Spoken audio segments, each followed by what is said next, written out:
बिस्मिल्लाहिर्रहमानिर्रहीम, अस्सलाम वालेकुम। मैं हूं ज़फ़र मलिक। आप देख रहे हैं मेरा फेसबुक और यूट्यूब चैनल ZM न्यूज़। दोस्तों, आज जो सुप्रीम कोर्ट से मुतल्लिक जो ख़बर है वो उम्मीद है कि सबके पास पहुंच गई होगी, लेकिन मैं कुछ आंखों देखा हाल आपको बताना चाह रहा हूं कि काजी फैज़ ईसा साहब मकाफ़ात अमल का शिकार होकर बिल आखिर मजहबी जमातों के शिकंजे में आ ही गए हैं। और ये अल्लाह का एक निज़ाम है और कुदरत का अटल फ़ैसला है कि वो जो ज़मीन पर जो फ़ैसले करते हैं जो लोग इतने ज़ालिमाना अंदाज से, बल आखिर उनका हिसाब किताब भी उनको देना पड़ता है, क्योंकि सबसे बड़ी अदालत मेरे रब की है। काजी फैज़ ईसा साहब जो चीफ जस्टिस ऑफ पाकिस्तान भी हैं, और इन दिनों बड़े बड़े ख्वाब देख रहे थे, 3 साल के एक्सटेंशन का ख्वाब देख रहे थे। हुकूमत उसके लिए दिन दुगनी रात चुगनी कोशिश कर रही थी, और काजी फैज़ ईसा साहब जीती जिताई सीटें पाकिस्तान तरीके इंसाफ की दोबारा बांट रहे, रेवड़ियों की तरह बांटना शुरू कर दिया था उसने पाकिस्तान मुस्लिम लीग नून को। लेकिन मुबारक सानी केस में, जिसमें कादियानत के हक में उन्होंने फैसला दिया था, और इस पर कुछ मजहबी जमातों ने उसके सर की कीमत भी मुकर्रर की थी, जिसकी हम सब ने मजम्मत की थी और इसकी मजम्मत करनी भी चाहिए थी। लेकिन सर की कीमत नहीं होनी चाहिए थी, क्योंकि फैसले जो होते हैं वो फैसले रिवर्स भी हो जाते हैं, नज़रसानी अपीलों में ख़त्म भी हो जाते हैं। लेकिन काजी फैज़ ईसा साहब जो है ना, वो उससे वो टस से मस ना हुए। काजी फैज़ ईसा के इस हवाले से एक पंजाब हुकूमत ने पिटीशन भी नज़रसानी की थी कि आप जो है ना इस केस को रिवर्स कर लें, क्योंकि शायद उनके पास कोई खुफिया एजेंसियों की कोई रिपोर्ट्स आ रही थी, क्योंकि मजहबी जमातों ने अनकरीब सुप्रीम कोर्ट ऑफ पाकिस्तान का घेरा तंग करना है। आज के रोज़ कुछ मजहबी तो दो मजहबी जमातों ने पहले अपारा अपारा से सरीना चौक से होते हुए डी चौक की जाने बढ़ गए, और वहाँ से उन्होंने गेट तोड़कर अंदर दाखिल हो गए। नारेबाजी करते रहे। नारेबाजी इतनी शिद्दत से थी कि पुलिस वाले ने आंसू गैस शेल और लाठीचार्ज करने की कोशिश की है, लेकिन वो कोई चंद लम्हे ही वहाँ पर रुक पाए, बाद उनको भी भागना पड़ गया। मजहबी जमातों के हज़ारों अफराद ने सुप्रीम कोर्ट ऑफ पाकिस्तान का मुहासरा कर लिया, और उन्होंने शदीद नारेबाजी की, और उनका एक ही मुतालबा है कि काजी फैज़ साहब आपको इस्तीफ़ा देना चाहिए, और इस केस की जो अपील है वो आप नहीं सुनेंगे, वो कोई दूसरा बेंच सुनेगा।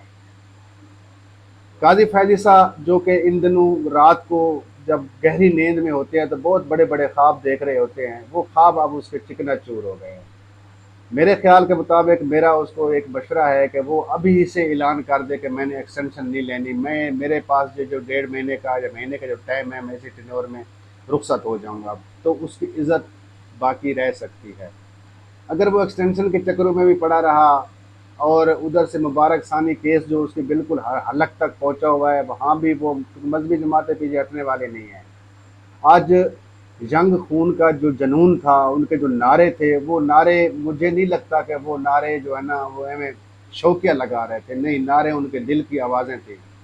वो किसी सूरत में बैठने वाले लोग नहीं हैं, और किसी सूरत में चूकने वाले लोग भी नहीं हैं। तो काजी फैज़ ईसा साहब को चाहिए कि फिल फोर जो है ना वो अपने एक तो एक्सटेंशन वाले मामले से बैक हो जाए, और वहाँ वो एक ऐलान कर दे कि जी मैंने अब एक्सटेंशन नहीं लेनी, ताकि जो उसके आने वाले जो चीफ जस्टिस मंसूर अली शाह साहब हैं, उनका हुकूमत कबल अज वक्त नोटिफिकेशन कर दे। नंबर जहाँ एक तो बात ये हो गई। दूसरा, काजी फैज़ ईसा साहब को ये भी मकाफात अमल का शिकार यहाँ भी हुए हैं, क्योंकि वो पाकिस्तान तरीके इंसाफ की जीती जिताई सीटें जो है ना वो रेवड़ियों की तरह फिर नून लीग के देने के वो जनाब ने दरपाए थे। 3 सीटें पहले दे दी थी, चौथी का अभी उन्होंने ऑर्डर कर दिया था। लेकिन इलेक्शन कमीशन से मुतल्लिक कोई भी पिटीशन जाती थी तो काजी फैज़ ईसा साहब कहते थे कि जनाब ये तो मुकद्दस गए है, ये तो आइनी इदारा है, इसका आप लोग एहतराम करें। तो वो जो मुकद्दस गए थी, जो आइनी इदारा था, उसका जो उसके हवाले से जो ट्रिब्यूनल बनाए गए थे, तो उनको भी उन्होंने बाउंड कर दिया, हाई कोर्ट को भी बाउंड कर दिया कि आप वो इलेक्शन कमीशन की तौहीन नहीं कर सकते। तो तौहीन नहीं कर सकते तो इलेक्शन कमीशन ने पूरी कौम की तौहीन कर दी, तो उसका रिस्पॉन्सिबल कौन है? उसका रिस्पॉन्सिबल भी काजी फैज़ ईसा साहब है। एक साबिक कमिश्नर रावलपिंडी चट्ठा, उसने भी एक इल्ज़ाम लगाया था, उसके बाद वो गायब हो गए हैं। उसने इल्ज़ाम लगाया था कि जनाब ये जो इलेक्शन मैनेज हुआ है, और ये इसके अंदर काजी फैज़ ईसा शामिल है। अगर काजी फैज़ ईसा साहब ये शामिल हैं, तो फिर तो ये कानून की बड़ी गहरी जद में आता है, क्योंकि उन्होंने एक कौम के हकूक़ के ऊपर डाका मारा है। उधर से जो कैदी 804 भी कह रहा है कि ये लंदन प्लान का भी हिस्सा था काजी फैज ईसा, और election commission chief election commissioner जो सिकंदर सुल्तान राजा है, ये भी इलेक्शन इसका लंदन प्लान का हिस्सा था। अगर इसका प्रूफ भी इमरान खान साहब ले आए तो मेरा ख्याल है कि काजी फैज ईसा के गिर्द जो है ना वो शिकंजा मजीद सख्त हो सकता है।